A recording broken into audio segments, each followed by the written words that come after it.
presentación. Y bienvenido, Abel. Bienvenido. Y de mi compadre Adrián García. Léxica Comunicación. Bienvenido, Adrián. Adrián y yo trabajamos juntos desde el 2010. Compadre. Desde la Coparmex en el área de comunicación. Siempre anduvimos juntos. Le dije, compadre, vamos a desempolvar el escudo y la lanza y vamos para adelante otra vez.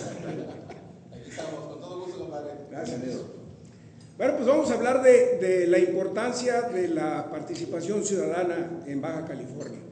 Me llama mucho la atención su declaración de principios. Tanta sociedad como sea posible, tan poco gobierno como sea necesario.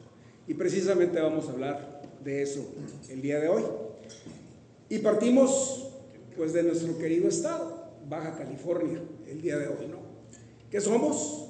Pues una plataforma de comercio global, con una alta movilidad social y económica, y por consecuencia con retos estructurales complejos, retos de crecimiento, retos de seguridad, retos de población. ¿Es el gobierno el que nos tiene que solucionar el problema o somos nosotros? Y ese es el tema del día de hoy. Adelante.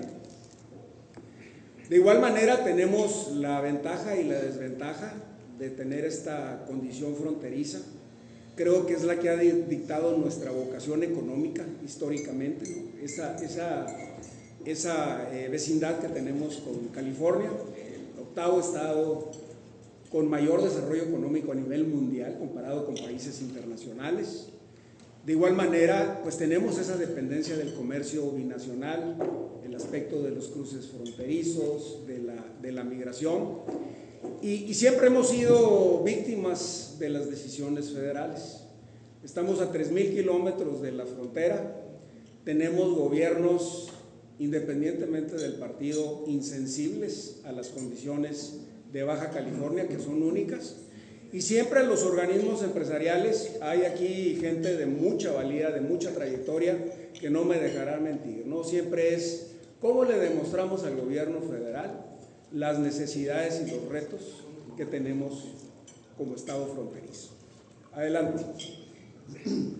Este es un mapa de Tijuana, de Baja California. Aquí pueden ver la conectividad que tenemos con el comercio mundial. Estamos en una situación privilegiada, en una locación privilegiada. ¿Cómo tomamos ventaja de esa locación para seguir empujando en el crecimiento económico? Adelante. Y vamos a partir por analizar en dónde estamos parados ahorita, ¿no? Desde dos perspectivas. Se brincó el desarrollo. ¿Qué pasó, mi Abel? ¿Quién es? Ya le estoy echando la culpa a la Abel. Perdón, vamos a partir de, bueno, si quieres la filmina anterior. No, adelante. Creo que me voltearon. Este desarrollo acelerado, no. Tenemos oportunidades como el nearshoring, se ha hablado mucho de esto, ¿no? Se han desarrollado parques industriales. Ahorita hasta donde hablamos de 2 millones de pies cuadrados de desocupación en el término de parques industriales. ¿Por qué? Porque todos nos estamos preparando para ese nearshoring que iba a llegar, ¿no? Donde México iba a seguir prevaleciendo como plataforma de manufactura de Estados Unidos. Creo que hay ahorita algo de olas, de vaivenes políticos, pero yo estoy plenamente consciente de que México va a ser la plataforma de manufactura de Estados Unidos. Estados Unidos creo que llega tarde al área de manufactura, creo que no tiene las condiciones y necesita sí o sí de México. Entonces creo que vienen grandes oportunidades en ese aspecto, y lo podemos ver porque los grandes corporativos en materia de desarrollo de parques industriales le siguen apostando a Baja California. Para ellos no hay tela de duda, se siguen construyendo naves industriales hasta como estamos platicando. Ese desarrollo va a llegar y creo que a todos los que estamos aquí nos va a ir muy bien. Hay presiones sobre infraestructura, no hay luz. Dicen que no hay conectividad, básicamente que sí hay luz, pero que no hay conectividad. Pero hoy por hoy uno de los grandes retos de los parques industriales es precisamente eso, ¿no? Que les puedan proporcionar luz. Tenemos un tema de agua, de igual manera, y bueno, los mismos situación de infraestructura que hemos venido platicando. Adelante. Ahora sí entramos a la parte del entorno económico. Mi querido Abel me cambió un poquito aquí la organización. Vamos a analizar la estructura o dónde estamos parados actualmente desde dos perspectivas. La primera, el entorno económico, y la segunda, igual lo más importante, el entorno político. Tenemos aquí una gráfica que data desde el 2011, ¿no? Siempre nos quejamos de que México no crecía al nivel de la planta laboral que estamos generando. Se nos entran a la economía formal aproximadamente 1 millón de empleados o jóvenes cada año, ¿no? ¿Cómo generamos ese condicionamiento de crecimiento económico para poderle dar trabajo a cada una de esas personas? Bueno, nos quejábamos de que teníamos un 2% de crecimiento en sexenios anteriores. Hoy por hoy el crecimiento a partir del 2018 traemos un crecimiento del 1.1%. Es obvio que es totalmente insuficiente para el número de nuevas gentes que estamos incorporando a la economía. Me encantaría decirles que las condiciones están cambiando, pero según los números de INEGI, el crecimiento de enero a marzo del 2026, que todavía no son cifras oficiales, traemos una retracción del 0.8%. He visto estadísticas del mismo Banco de México, ¿no?, que están prediciendo un crecimiento de la economía del 0.5%, totalmente insuficiente para la nueva planta laboral, y en el entendido que al final de cuentas el gobierno recibirá los ingresos a partir del crecimiento económico que desarrollemos personas y empresas, pues no va a ser suficiente para que el gobierno pueda solventar todos esos compromisos de infraestructura y programas sociales que está generando, y va a tener que dar pauta pues al endeudamiento, ¿no? Y bueno, los que anduvimos por aquí en el siglo pasado ya sabemos lo que pasa cuando un gobierno se endeuda de más, cuando echa a volar la máquina del dinero y cuando no se generan las condiciones adecuadas para el crecimiento adecuado. Adelante. Aquí está el segundo tema que les mencionaba, el tema de la evolución de la deuda pública. Aquí ustedes pueden ver, a cifras del 2025, la deuda pública como porcentaje del PIB creció en un 52.6%. O sea, de cada peso que crecemos, 52% viene de la deuda pública que estamos generando. Se hablan por ahí de cifras, el nivel de endeudamiento se ha ido, si no mal lo recuerdo, de 20,000 millones de pesos a 40,000 millones de pesos a partir del 2018. Repito, los que anduvimos aquí en el siglo pasado ya sabemos qué sucede cuando pasa eso. Adelante. La creación del empleo formal, aquí son cifras de Baja California, aquí ustedes pueden ver, ¿no?, hablando de que tenemos que generar crecimiento para poder generar empleo formal, no empleo informal. Pues ustedes pueden ver que en el 2025 aquí en Baja California se perdieron 21,000 empleos. Estos con cifras del Instituto Mexicano del Seguro Social. Se habla de que aproximadamente el 55% de la economía trabaja en la informalidad. Yo vengo de la industria maquiladora junto con mi amiga, compañera querida Jessica. Sabemos lo que es generar empleos, sabemos lo que es no poder contratar a veces, ¿verdad, Jessica? Porque hay un exceso de demanda y poca oferta. También hemos estado en la crisis del 2008, donde se hacían las colas de gente para poder entrar a trabajar. Hoy por hoy les digo que hay cola de gente buscando trabajo. Entonces, esa es la realidad que le estamos dando a nuestros jóvenes de hoy. Adelante. Un tema importante también, la inflación. La inflación se ha mantenido relativamente estable. Ha habido un repunte en lo que va de este año, 4.6%. Pero bueno, igual, los que venimos del siglo pasado ya sabemos lo que es lidiar con inflaciones del 100%, ¿no? Donde el dinero se hacía en las mesas de dinero, no se hacía básicamente comprando y vendiendo. Espero que esto no sea un umbral de una crisis como la que llegamos a vivir, pero bueno, si se da el caso, pues ya habrá que desempolvar los libros de economía del siglo pasado y ver de qué manera podemos revertir la situación del país. Adelante. Un tema importante, y este sí tengo que confesar que es totalmente nuevo, el tipo de cambio. Normalmente cuando había este tipo de desajustes macroeconómicos, lo primero que sufría es el tipo de cambio. Y hoy lo sufrimos a la contraria, tenemos un tipo de cambio demasiado barato, demasiado fuerte. Yo no sé a quién de aquí le beneficia este tipo de cambio, pero donde me volteo y pregunto, todo el mundo se queja de este esquema, ¿no? ¿Qué es lo que está pasando en mi opinión? Más que nada es un debilitamiento del dólar. Creo que las condiciones macroeconómicas de Estados Unidos también han cambiado sustancialmente comparado con periodos anteriores. Estados Unidos ya no es el país que era antes, ya no da las garantías que daba antes, y pues prácticamente su tipo de cambio también se ha visto sufrir a nivel mundial. Y bueno, pues el peso está aprovechando esta coyuntura. Ayer, si leyeron, bueno, hace un par de semanas Standard Poor's generó una nota de alerta hacia la economía mexicana, diciendo que si no se hacen cambios sustanciales va a disminuir su grado de deuda.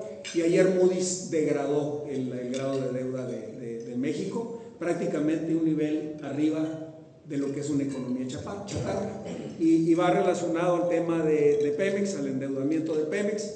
Yo dije, bueno, pues a ver si nos da un respirito el tipo de cambio el día de hoy. Pues no, amaneció 17.40, ¿no? Entonces, en ese aspecto no ha cambiado, pero los focos, yo no diría amarillos, ¿no? Los focos rojos están ahí. Adelante.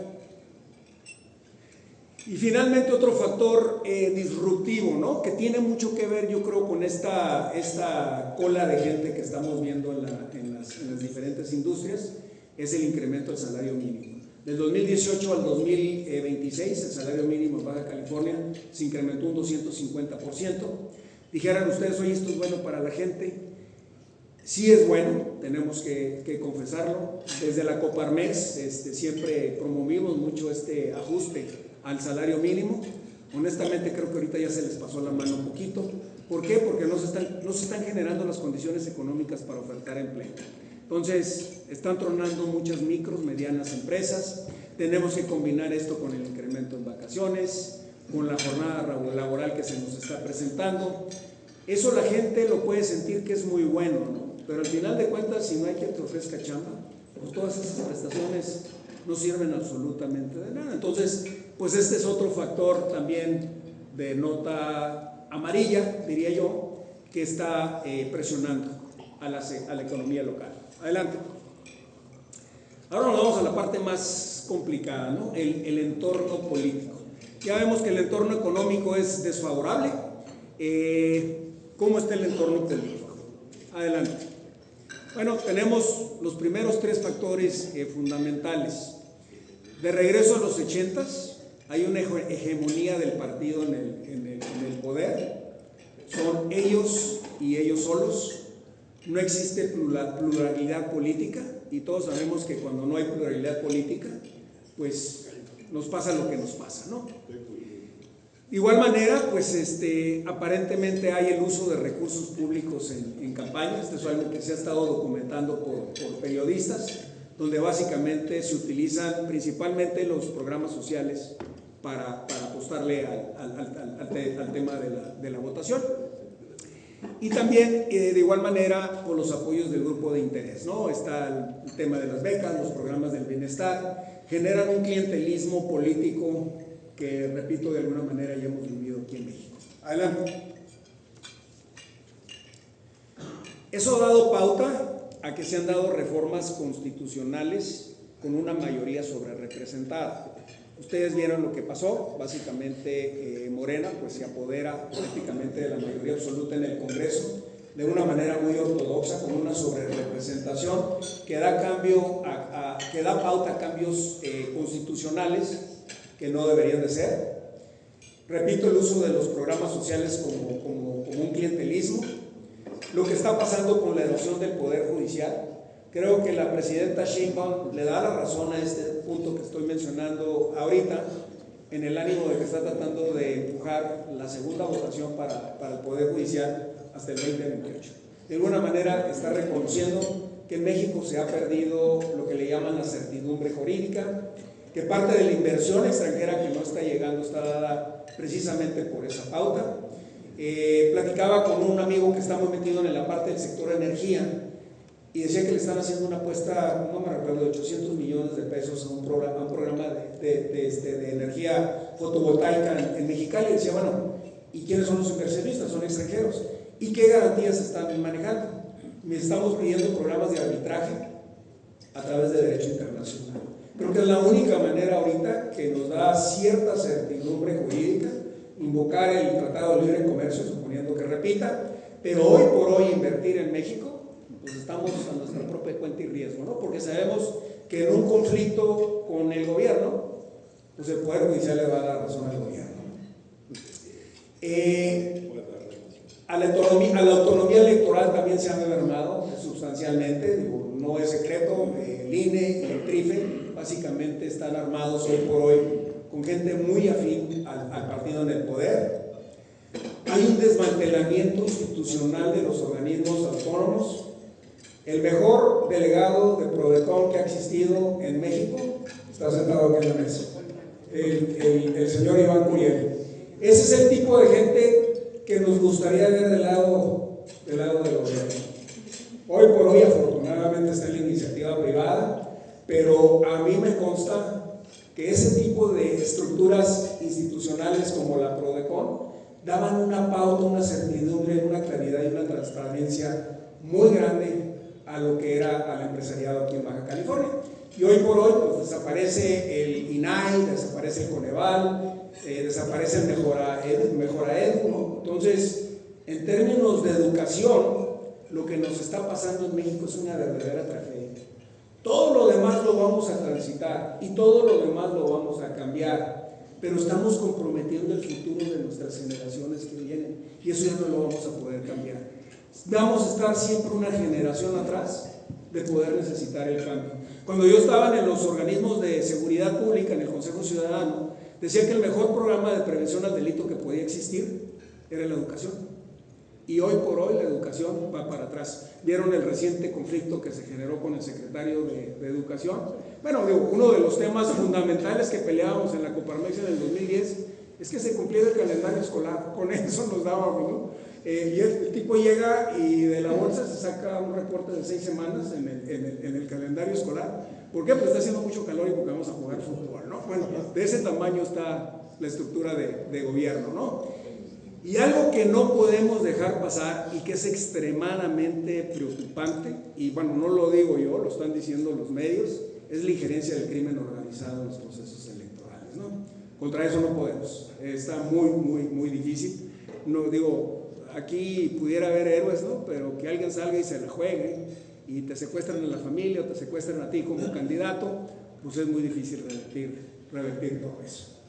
Adelante. Bajo esas condiciones, ¿no? Bueno, y les pido una disculpa, a lo mejor me estoy oyendo demasiado fatalista, ¿no? Pero dicen que la definición de un fatalista es un optimista realista. Y yo soy un optimista realista, como se los voy a platicar, ¿no? En ese sentido, pues a ver, ¿quién define el rumbo del Estado? ¿Nosotros como sociedad civil o el gobierno? Adelante. ¿Qué es la participación ciudadana? Y dice, la participación es un derecho y una responsabilidad fundamental para influir activamente en las decisiones públicas que afectan a nuestra comunidad y a nuestro Estado. Dice, y no se limita al simple acto de votar, implica un compromiso continuo y multifacético. A veces nos vamos muy tranquilos porque ya votamos, ¿no? Pero bueno, pues eso nada más es el comienzo. ¿Cuál es el seguimiento? ¿Cuál es el correcto control de los compromisos que los candidatos hicieron durante su campaña?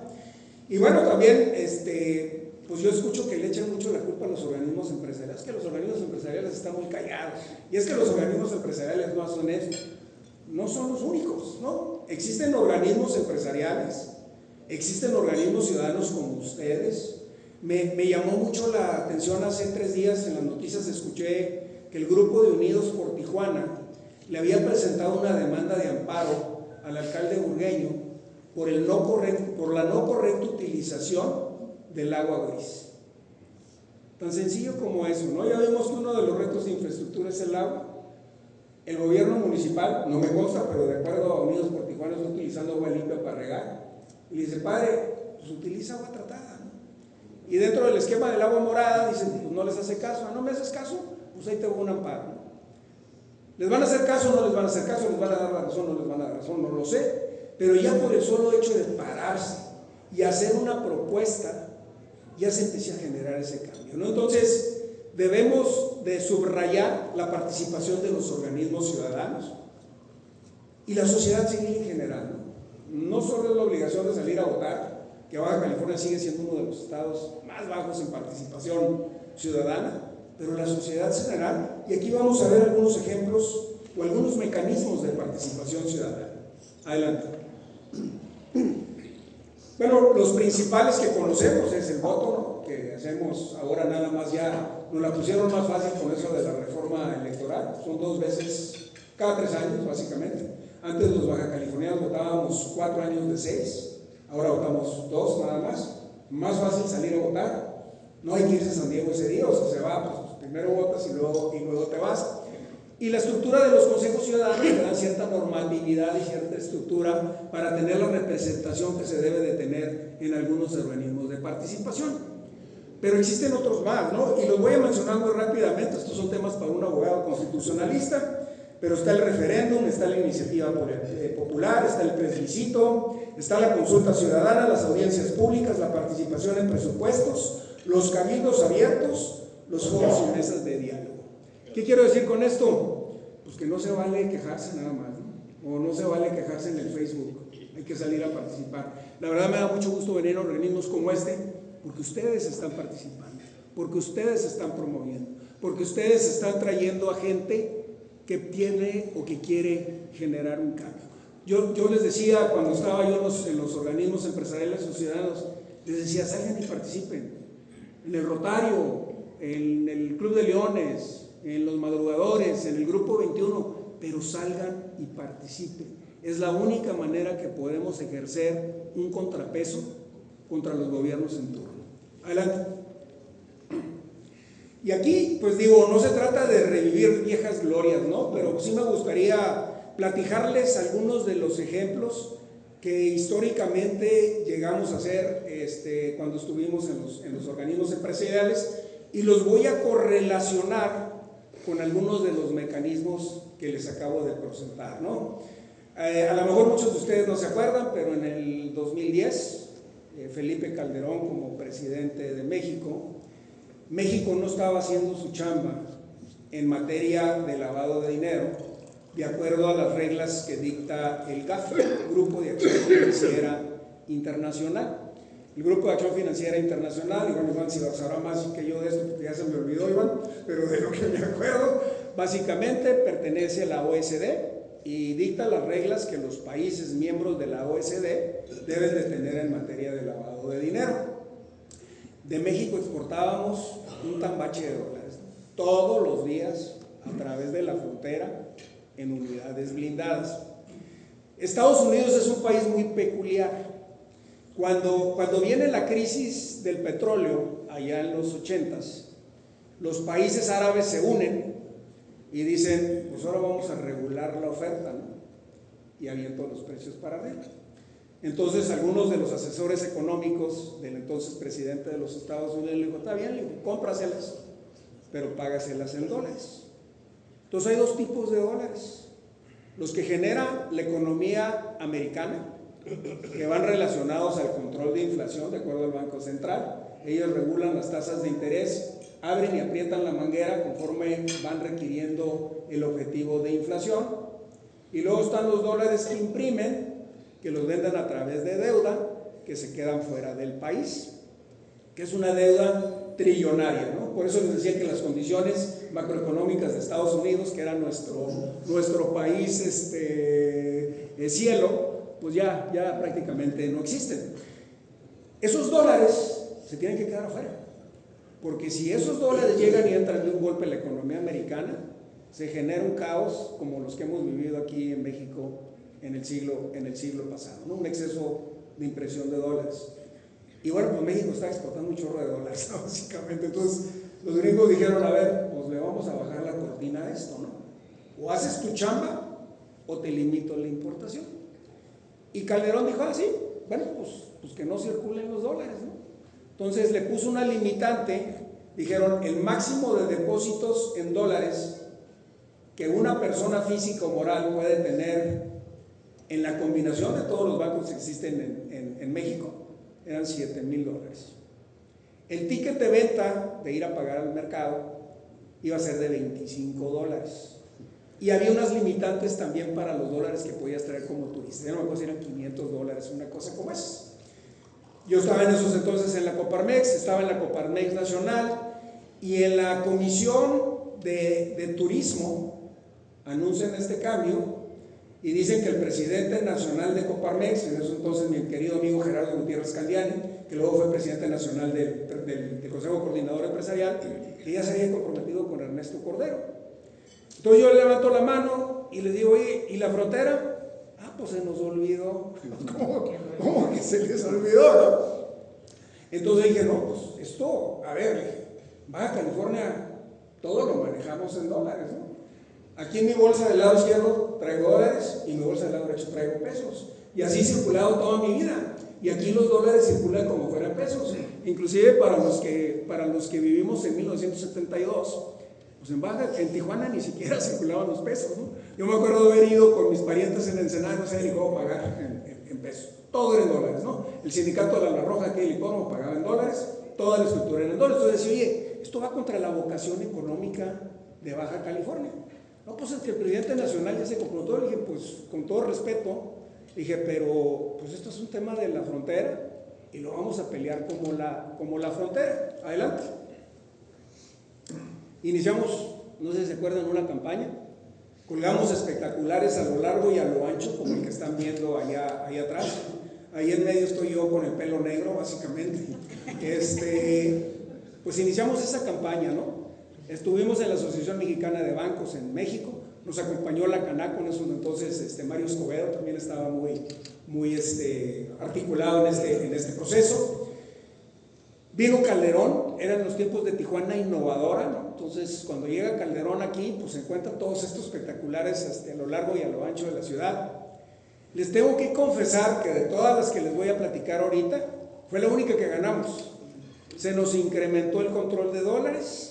Se abrió, ahora son a $7,500 para personas físicas, creo que son $14,000 para personas morales por banco, ¿no? Entonces, eso ya nos dio la amplitud para seguir trabajando. El ticket de venta en el supermercado creo que tiene un límite de $450 y la parte del turismo también. Creo que en ese aspecto el gobierno federal, en esos entonces Felipe P. Calderón, entendió la problemática y estuvo dispuesto a ajustar un poco la relatoria de lo que estaba pasando. ¿Qué utilizamos aquí? Pues prácticamente a la sociedad, ¿no? Nos apoyamos en la sociedad. Yo les decía aquí a los amigos de los medios, les decía, somos tan escuchados como el acompañamiento que ustedes nos den. Los medios siempre nos apoyaron tremendamente y bueno, pudimos armar esa campaña. Tuvimos éxito, les repito, fue la única, básicamente, pero la ganamos. Adelante. Y fue puro estructura, ¿no? Te voy a pedir que te adelantes una, por favor. También, el 2013 está antes del 2018, ¿no, Mabel? Atrás. 2013. Yo les decía que parecía como maldición, ¿no? Para donde me iba moviendo de organismo, parecía que iba moviendo la nube negra arriba de mí. Entra el 2013 y al presidente Peña Nieto dice, oye, pues ¿por qué los bajacalifornianos tienen un IVA diferenciado, no? Y bueno, pues otra vez, adiós todo lo que Héctor Santillán en la Canaco, Pedro Romero, Torres Torrija habían promovido en base a lo que era la frontera. Y ¡pum!, nos recetan el incremento del IVA a la frontera del 8 al 16%. Aquí sí nos articulamos un poco más legalmente, recurrimos al juicio de amparo. Tenemos el único amparo masivo tipo fiscal que se ha presentado en la historia, fue el que presentamos aquí. Reunimos 64,000 firmas y presentamos el amparo.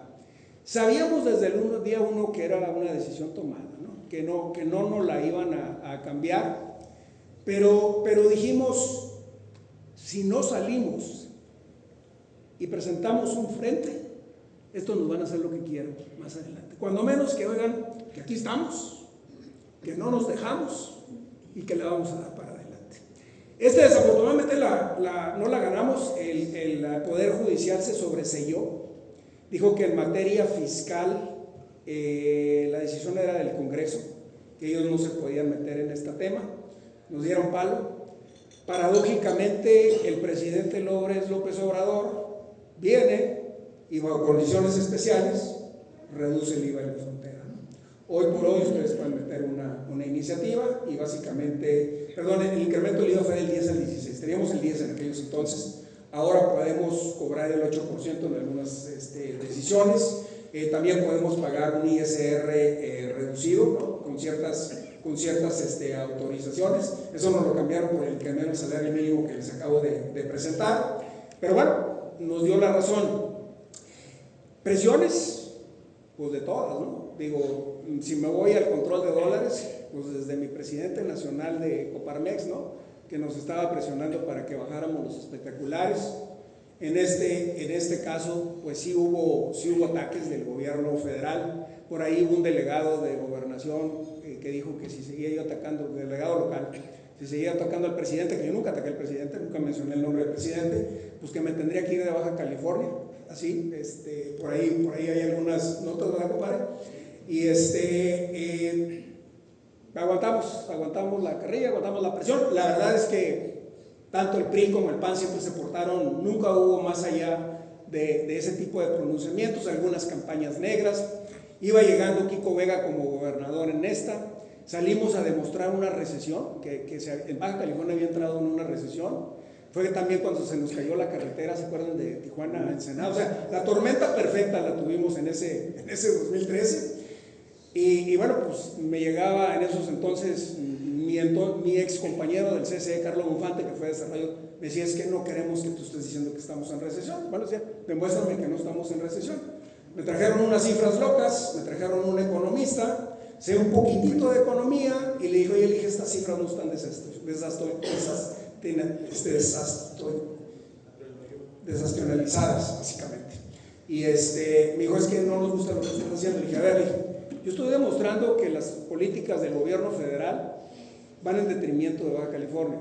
Kiko va llegando, no es tema para Kiko, es que no le gusta, bueno, pues ni modo que no le guste, ¿no? Hubo un delegado también de economía, no voy a mencionar el nombre, pero pues le habló a mis organismos, yo estaba en el CCE, le habló a todos mis organismos empresariales y les dijo, para todos va a haber dinero, si se brincan este cuate, ¿no? Y no le hacen caso. Me sentaron con él, le dije, ¿cuál es el tema? Me dijo, pues no me gusta lo que digas. No tiene por qué gustarte, ¿no? Al final de cuentas, cuando yo salgo acompañado de mis organismos empresariales. Más te tardas tú en hablarles que ellos hablarme, decirme lo que les estás diciendo. Le dije, tengo el acompañamiento de la sociedad. Le dije, la neta, no te he criticado a ti como secretario como delegado de economía, que tienes mucho criticable. Le dije, pero si le sigues, pues también nos damos un tiro, ¿no? Ya le paró un poquito y todo tomó el justo cauce, ¿no? Adelante, para atrás, por favor. 2018, básicamente el gobierno del estado, el Congreso del estado le da autorización al gobierno de Baja California para generar un endeudamiento, si mal no me recuerdo, en esos entonces eran alrededor de $1,000 millones en la adquisición de un C5I, que era infraestructura de seguridad. El Congreso del Estado le había dicho que ese proyecto se tenía que socializar. Y socializar, según yo, pues vas y le preguntas a los organismos representativos de la sociedad civil si es bueno o es malo. No lo hicieron. Era también un tema de cosa juzgada. Había una dedicación especial para una compañía en particular. Fui a hablar yo con el entonces secretario de Seguridad Pública, con el gobernador, le dije, pues con todo respeto, pues no estamos pintados en la pared. Le dije, eso se tenía que haber socializado, no se socializó. Si no hacen algo al respecto, vamos a presentar un amparo. Me dijeron, pues hazle como quieran. Y bueno, pues le hicimos como quisimos. Se presenta esta demanda en el C5I. Desafortunadamente, de igual manera, el Poder Judicial local no nos dio la razón. Y bueno, pues hoy por hoy yo les preguntaría si sirvió o no el C5I, ¿no? Eran productos de tercera generación, estábamos pagando precios de primera generación. Yo decía, de nada sirve que se cree una infraestructura si no existen los policías que vayan a llegar cuando se lance una señal de alerta. Hay muchos otros temas, por ejemplo, los beneficios a los policías o más policías antes de entrar en estos sistemas de automatización, que son muy buenos, bien manejados. Y bueno, pues también, como les mencionaba, no la ganamos, ¿no? Adelante. La última que presentamos, ya estábamos en el Consejo Ciudadano de Seguridad Pública. Creo que el tema de los policías es un tema pendiente en materia de seguridad. Criticamos mucho al policía, le tenemos mucho miedo, nos para, nos extorsiona, pero la verdad es que nos mandamos a la guerra sin fusil, ahora sí que realmente hablando, ¿no? A mí me tocó estar en la graduación de muchos policías allí en Tecate, que entran en un proceso de capacitación. Los veo unos, son chavos con una mirada como la de Abel, ¿no? Gente joven, gente abierta, gente con ganas de comerse al mundo, y el mismo sistema los echa a perder. Si no les pagas un sueldo adecuado, si no les das el equipamiento adecuado. Me tocó estar en muchas cooperachas, ¿no?, de policías que fallecían y ni siquiera tenían el dinero para enterrarlo, o les daban un ataúd del tamaño estándar y resulta que el policía estaba demasiado grandote y la estructura no pagaba. Entonces dijimos, bueno, pues vamos a tomar acción al respecto y presentamos una demanda ante la Comisión de los Derechos Humanos. Se recortó un poquito la foto, pero al lado izquierdo está Carlos Mora Marrufo, que en ese entonces era el presidente de los Derechos Humanos aquí en Baja California. Y básicamente presentamos esa demanda para mejores prestaciones, mejores salarios y educación para sus hijos, ¿no? Hoy por hoy sigue siendo un tema pendiente. Si no componemos el tema de los policías, necesitamos más policías y mejor pagados, difícilmente realmente vamos a revertir, ¿no? Una cosa es lo que nos quieren vender las autoridades y otra cosa es lo que verdaderamente sentimos nosotros en materia de seguridad aquí en el Estado, ¿no? La seguridad, según mi opinión, se mide en tres variables fundamentales. La primera es la incidencia delictiva que vemos mes a mes, que es la que hoy presumen que va a la baja. Bueno, con la excepción de los homicidios, todo lo demás requiere de una denuncia. Si no denuncian, pues no hay delito, ¿no? Es lo que le llaman la cifra negra. Y hoy por hoy la cifra negra es más del 90% de los delitos que se cometen en el Estado. Inclusive en el tema de los homicidios, dice mi compañero Roberto Quijano, que cambiaron la estadística, ¿no? Entonces ahora dividieron homicidios culposos de homicidios dolosos y no toman en cuenta los desaparecidos. Entonces, pues yo vería con tela de duda el tema de los homicidios, que al final de cuentas era un foco que se veía, que yo decía, a ver, el tema de la seguridad va relacionado a cómo se siente el ciudadano cuando va circulando en la calle, cuando va en un taxi, cuando está sacando dinero del cajero automático, cuando va saliendo del supermercado, que es la tercera variable, ¿no? La percepción ciudadana en materia de seguridad. Y esa hoy por hoy, según las mismas cifras del INEGI, va a la alta. Este tema también de los derechos humanos pues no prosperó, como pueden ustedes ver. Adelante. ¿Cuáles son las lecciones que yo aprendí y que me gustaría compartir con ustedes? Primeramente, los elementos comunes para una organización. ¿De qué nos podemos colgar para salir a ejercer un contrapeso? Uso de instrumentos legales, ya se los platiqué, ¿no? Demanda en la Comisión de Derechos Humanos, amparos, toda esa estructura. El liderazgo institucional, hay que salir a afrontar, hay que salir a declarar. Les decía yo a mis hijos que también para tener la boca grande pues hay que tener la cola chica, ¿no? Entonces pues siempre hay que tener la perspectiva de que el latigazo puede venir de regreso y hay que estar preparado para cualquier eventualidad, ¿no? Información técnica, por ejemplo en el amparo contra el IVA, ¿no? El COLEF nos hizo un estudio de impacto económico, lo generó muy bien y fue parte de la retórica que le presentábamos a la autoridad. Después quisimos hacer una evaluación del impacto y no sé si se acuerdan de una confrontación muy fuerte que tuvimos con el COLEF, que salimos y dijimos en el grupo 21, el COLEF nos cambió los números, ¿no? y lo ofendí, ¿no? Lo ofendí el entonces presidente del COLEF, entramos ahí en un one-on-one. Finalmente había un senador muy famoso, ¿cómo le llaman? El Jaguar. El Jaguar salió y nos dio la razón, dijo, no, pues es que el COLEF cambió los números ahí en el Senado de la República, ¿no? Pero bueno, información técnica siempre nos va a validar. cuando llegas, dices y hablas, si siempre te apoyas de un organismo técnico, de una escuela, de una universidad, del INEGI, te va a dar mucha más credibilidad que salir a hablar por hablar. Y pues también hay que meterle pantalones al tema, ¿no? Ya les platico, pues digo, afortunadamente nunca hubo ningún tipo de represalia. Los gobiernos tengo que reconocer que se portaron bien, aguantaron la vara, porque sabían por otro lado que no había una agenda pública, ¿no? Que no había una agenda privada, estábamos simplemente tratando de representar los intereses de la sociedad. Adelante.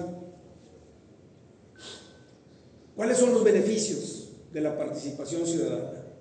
Obviamente reduce la opacidad, ¿no? Ahora vemos con mucha preocupación que los gobiernos, cuando manejan un tema controversial, lo reservan por interés público.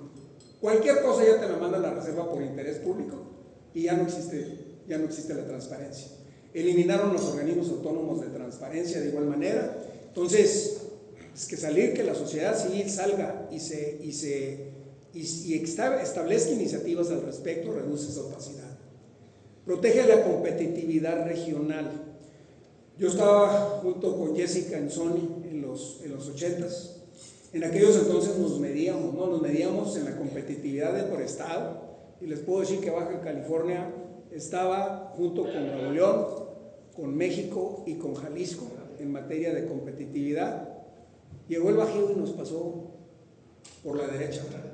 Hoy el Bajío es más competitivo que nosotros. Y nosotros nos quedamos con el único beneficio de que estamos pegados a la frontera.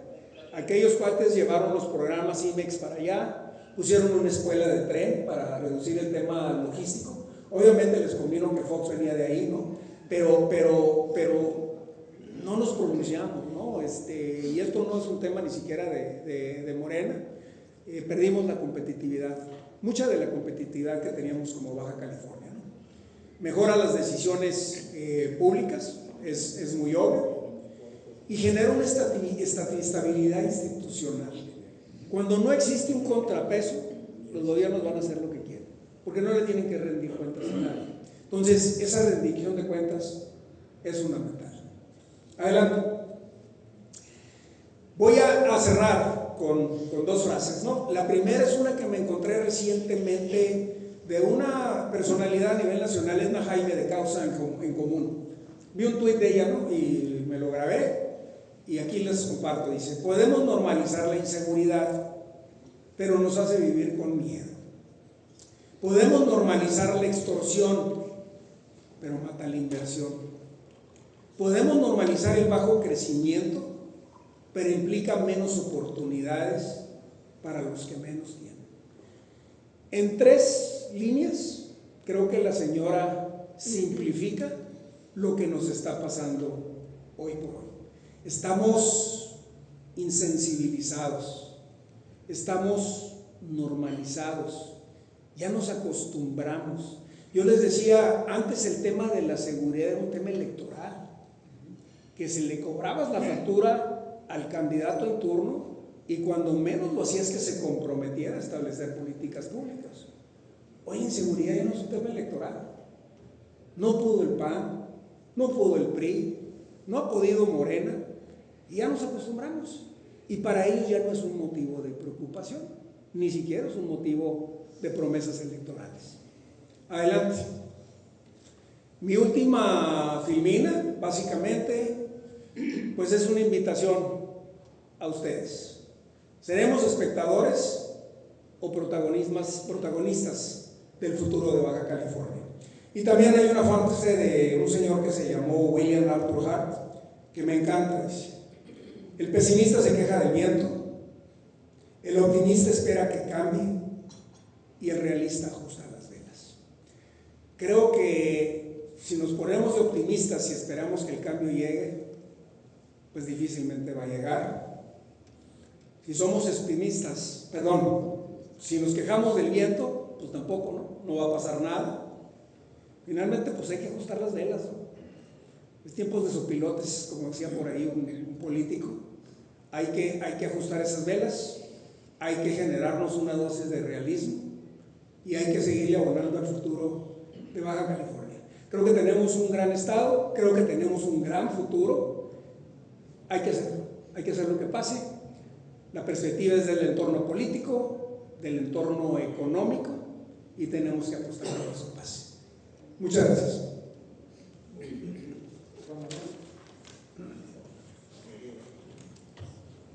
Juan Manuel, pues bienvenido una vez más.